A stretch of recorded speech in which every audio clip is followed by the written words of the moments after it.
Here's problem 1512.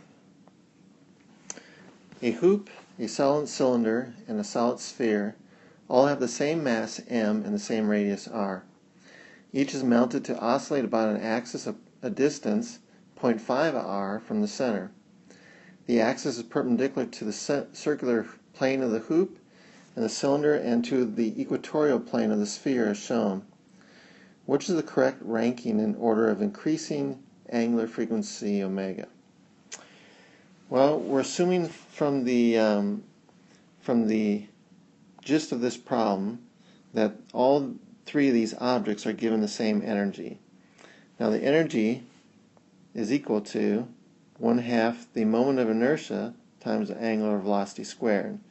So if they're all given the same energy, one thing that we can conclude is that when the angular velocity goes up, the moment of inertia will go down, and vice versa. So they will be inversely proportional in the sense of this particular, inversely related in the sense of this particular equation. So let's find the moment of inertias of these three objects, and then we'll find the relationship with the angular frequency.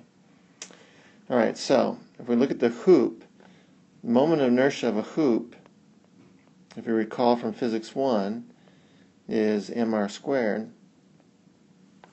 and the moment of inertia of a cylinder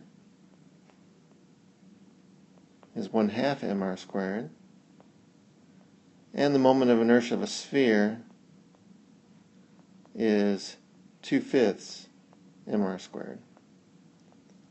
However, all three of these objects are offset from their center of mass to a point that's 0.5 r away. So really, to truly find the moment of inertias of these three objects, we need to employ the parallel axis theorem.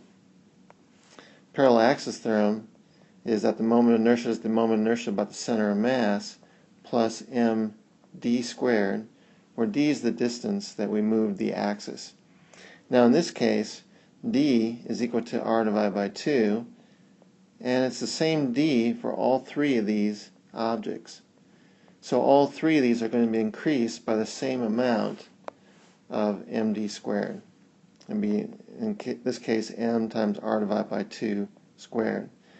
So as far as the relationship between the moment of inertias go, this term is not going to factor. It's going to be the same term for all three.